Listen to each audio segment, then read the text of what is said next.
Hi everyone, and welcome to this week's macro outlook, followed by some technical analysis. My name's Chris Tubby. I'm founder of Trading for Tomorrow, and I just do this to try and help you prepare for the week ahead.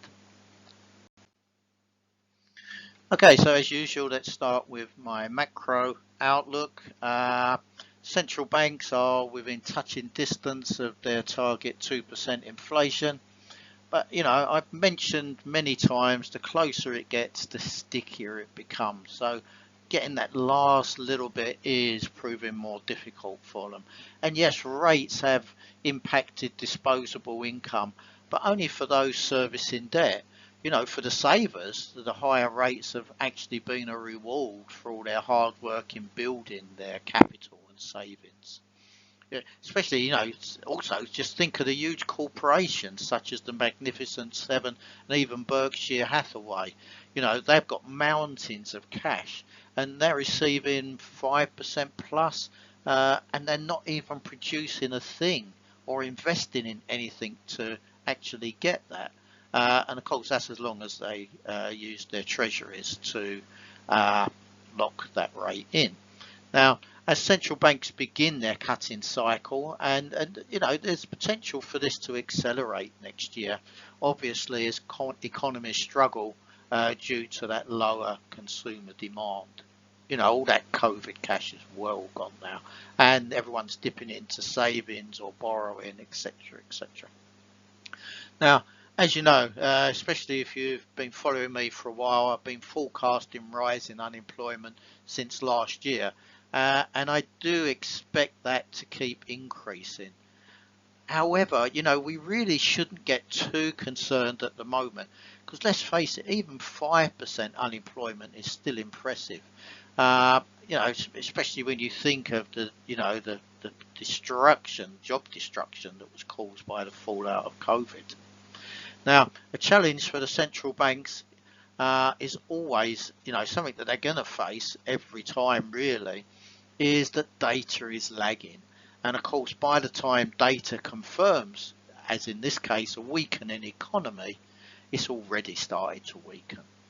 Now, and this is why I expect the Fed this week to cut by 50 basis points on Wednesday, and then take a more wait and see approach on the data. As to how fast they're going to go towards the end of this year. Now, what you've got to remember is that Powell and Co were very slow to hike, and that was deeply criticised by pretty much everybody. So the question for me now is, will they dare risk being slow with their rate cuts, and again then be blamed for a bumpier landing than is currently expected? And that's why I'm personally going for this 50% rate cut. Remember, this is just my view, but I've had this view for months and months and months.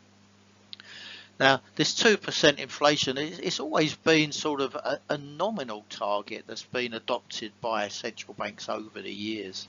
And of course, it does make sense. However, it's not a proven mathematical formula. And again, this is why I think it's time to switch away the focus from inflation to jobs and even possibly debt levels, household, corporate, government, and even the shadow banking, all these buy now, pay later schemes, etc., etc. Now, it seems doubtful that there will be a second Trump versus Harris debate.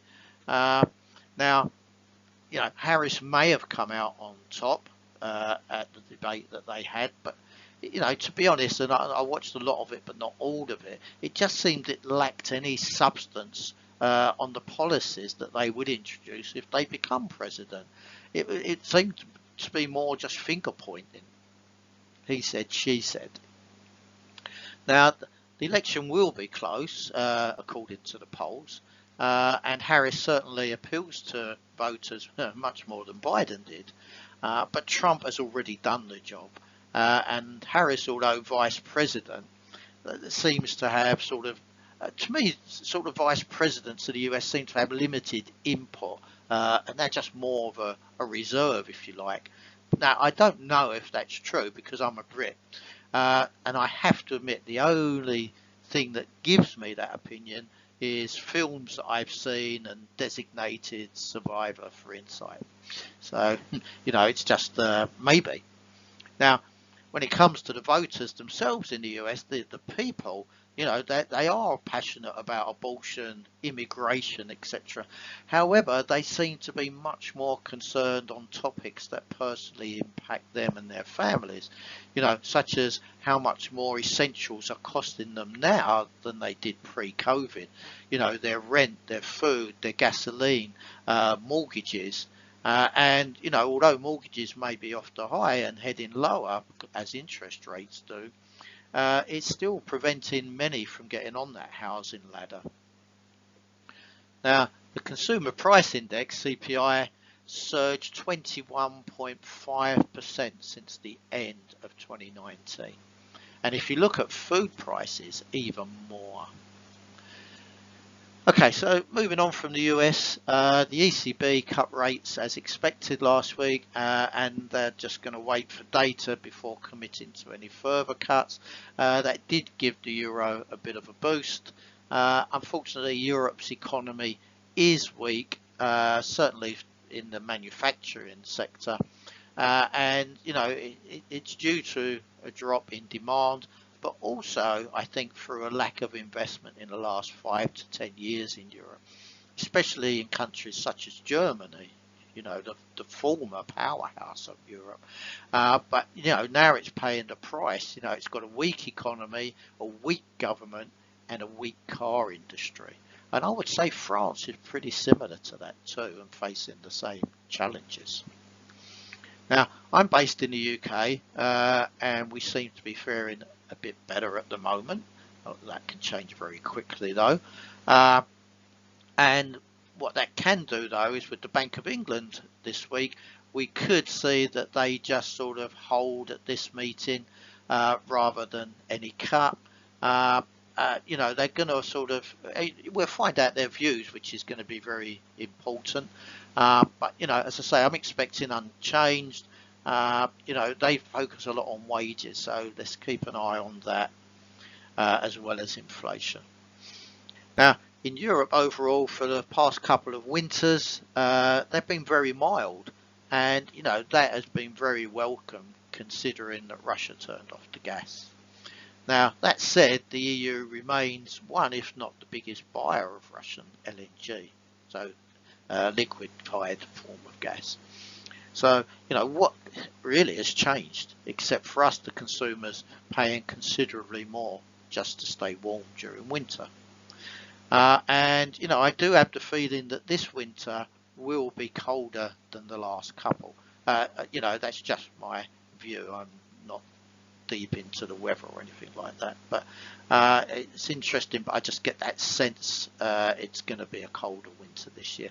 And although Europe is holding on to high levels of gas reserves, they could get drained if temperatures drop and remain low for any length of time. Okay, so let's take a look at China. And they are currently, with the data coming out behind its forecasted 5% growth target for this year. Global demand has slowed, and they've got these domestic challenges as well that they're still facing from a depressed real estate market. That in turn is pressuring local governments as well, because they've funded a lot of that, so they've taken on a lot of that debt for all those massive buildings that were constructed, those flats, but not yet sold or even rented. Now, China is cutting mortgage rates in the hope of boosting that demand to get the economy moving, but I'm just not sure it will be enough. Keeping with sort of overseas, Putin has upped the stakes, threatening to destroy or melt Kiev if Ukraine uses the British long-range missiles that are being provided to hit deep into Russia. There still seems little hope of any resolution with Israel and Hamas, Houthi, Hezbollah You know, that just doesn't seem again as though that's going to end anytime soon. So let's take a look at what happened last week. The markets saw stocks climb all week. Gold hit yet another record high on the futures, 2,614. Now, the dollar started recovering a little bit early in the week, but as the week went on, it dropped again. WTI at one stage dropped below $66 before rallying to end the week on the highs just below 70.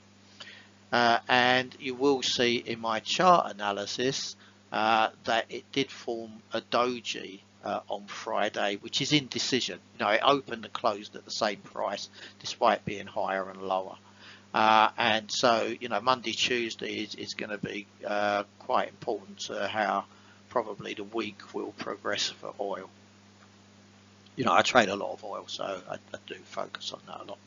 Now, Bank of Japan is likely to leave rates unchanged this time, although there is a chance that they will hike again before the end of this year. Emphasis hike, whereas, you know, obviously a lot of central banks are cutting. And of course, that is helping the yen to remain firmer. Now, Bitcoin, there's a company, fund, MicroStrategy. They bought 18,300 coins recently, pushing the price back towards $60,000. They now hold over $14 billion worth of Bitcoins.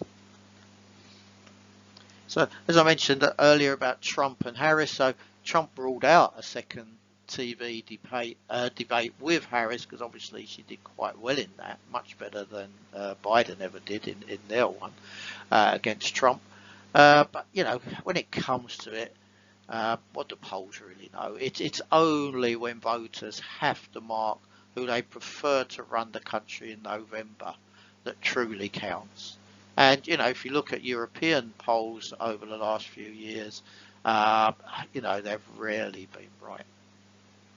So next week we have a deluge of data, including central bank decision. You know, it's going to be a great run up to the end of the year as we try and second guess if, when, and how many cuts there will be from the central banks. And of course, next year will be pretty much more of the same. Now, again, you know, just my opinion, but I very much doubt central banks will go below 2.5% even by 2026. Just my personal view, but, you know, I've got it mapped out in my head what I see happening. So it's just to give you a little bit more insight there. And that just leaves me to wish you to have a great week. Stay with me. There's another couple of slides and then I'm going to move on to some technical analysis. Now, I just want to sort of just talk a little bit here about my services that I offer. So there's a daily newsletter that includes global news, headlines, my views, full articles. That is a subscription service. There's one-day workshops. You know, this will help you to discover if trading could be your next career or even just a second income. Otherwise, you know, maybe you're already trading, but you know, there's a few gaps that you'd like to fill in, and I can help you with that because that will accelerate your trading and your performance. And then there's a 1 week intensive course. You know, that's going to make you feel competent and confident after just 1 week. It's going to give you those foundations that you need to build your trading career on. And, you know, if you've got that in a trader, we'll find it.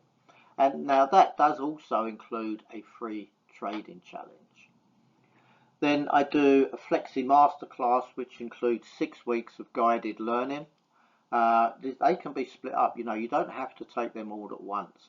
And this is designed to provide you with all the knowledge and trading tools that you're going to need to navigate any market and also on any asset class. You know, I trade them all. And as I say, you know, you can spread those weeks out over months if you need to. It's no problem for me. And again, that does include a free trading challenge. Now, trader mentoring, I'm doing more and more of this. And, you know, this is to help you reach that next level time and again. And, you know, I'm doing much more in the way of one-on-one sessions right across everything that I'm doing now rather than sort of looking for big groups.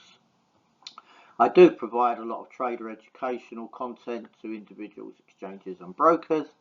And as you know, as I mentioned earlier about the trading challenges, if you're looking for a funded trading account, then you can contact me for details just about the ones that I use, or you can sort of take one of the courses where I'll give it to you for free at the end of it.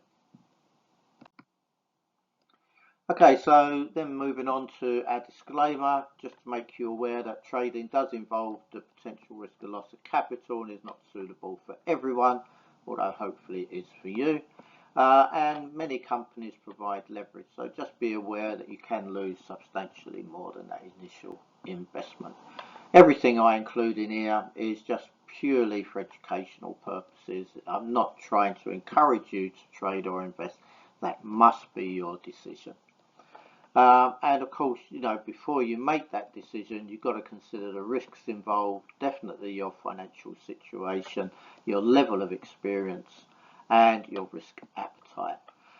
And of course, it's important that you only risk capital that you're prepared, but also that you can afford to lose. And if you've got any doubts whatsoever, seek independent financial advice and do that before you risk your capital. So many people come and find me after they lost money, which is sad. They should come to me before. And yeah, so listen, that's it for part one. I hope to see you in part two, where I'm going to do some technical analysis.